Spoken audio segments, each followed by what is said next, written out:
Hello students, हम cell membrane से material के ट्रांसपोर्ट मैकेनिज्म को देख रहे थे। The transport mechanism of material across the cell membrane. तो हमने आपको बताया था कि सेल मेम्ब्रेन से मटेरियल तीन प्रोसेस या तीन मैकेनिज्म के द्वारा ट्रांसपोर्ट किया जाता है: पैसिव ट्रांसपोर्ट, एक्टिव ट्रांसपोर्ट और बल्क ट्रांसपोर्ट, जिसमें से मैंने पैसिव ट्रांसपोर्ट एक्सप्लेन कर दिया। नाउ हम देखते हैं कि ये एक्टिव ट्रांसपोर्ट क्या है। The mechanism or process which require energy to transport the material across the cell membrane। ऐसा प्रोसेस जिसमें एनर्जी की जरूरत होती है मटेरियल को सेल मेम्ब्रेन से ट्रांसपोर्ट करने के लिए, उसे हम एक्टिव ट्रांसपोर्ट कहते हैं। Means the process which require energy to transport the material across the cell membrane. ऐसा प्रोसेस जिसमें मटेरियल को ट्रांसपोर्ट करने के लिए एनर्जी की जरूरत होती है, उसे हम एक्टिव ट्रांसपोर्ट कहते हैं। And that energy is obtained from the ATP. ATP is adenosine triphosphate which is called high energy content. ये हाई एनर्जी कंटेंट होता है एटीपी, और उस एटीपी से एनर्जी ऑब्टेन किया जाता है।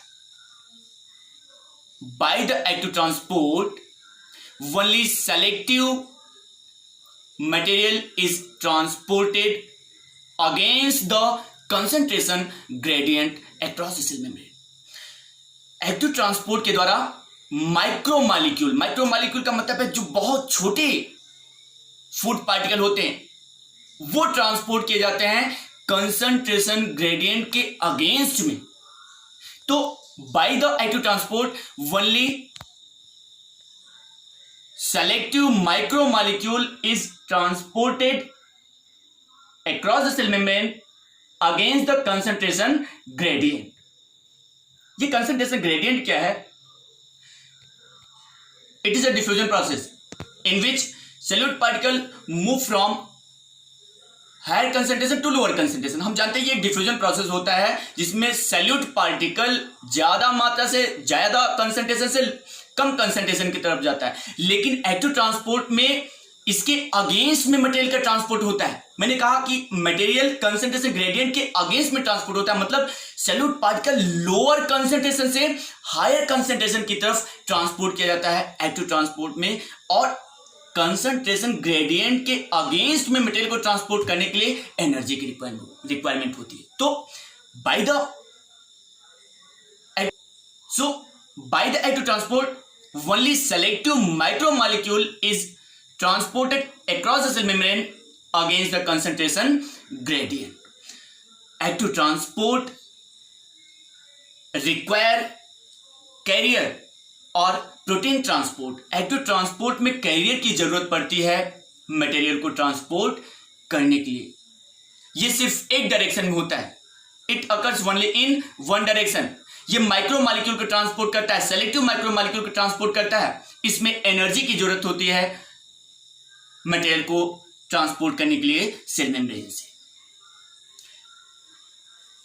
हम अब बल्क ट्रांसपोर्ट, हमने इसको डिफरेंशिएट करके, क्योंकि एक्टिव ट्रांसपोर्ट और बल्क ट्रांसपोर्ट दोनों में एनर्जी की जरूरत पड़ती है। तो क्या डिफरेंस है एक्टिव ट्रांसपोर्ट पैसिव ट्रांसपोर्ट में? फर्स्ट, एनर्जी की जरूरत इसमें भी होती है। It require energy to transport material across cell membrane। Second, it transport only selective माइक्रोमॉलिक्यूल को ट्रांसपोर्ट करता है। देखिए आप, माइक्रोमॉलिक्यूल को ट्रांसपोर्ट करेगा। Next, it require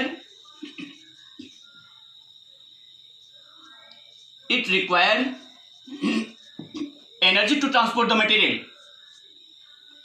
it require carrier, it require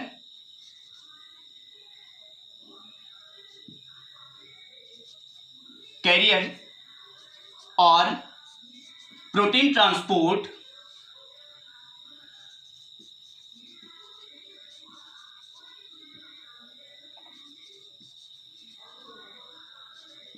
इसमें कैरियर की जरूरत होती है मटेरियल को ट्रांसपोर्ट करने के लिए।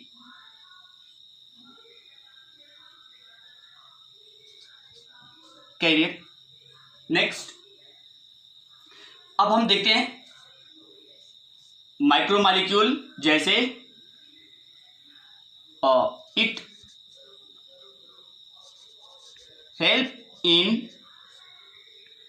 It help to absorb electrolyte, जैसे sodium ion, sugar, amino acid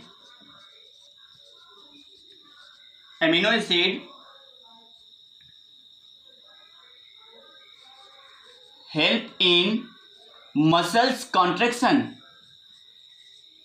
muscles contraction में भी हेल्प करता है।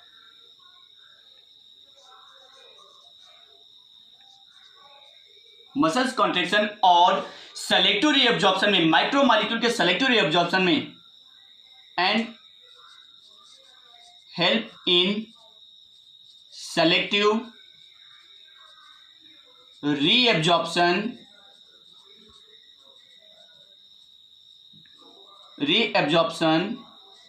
of micromolecule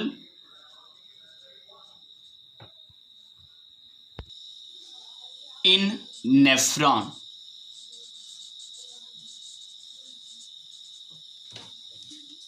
बस।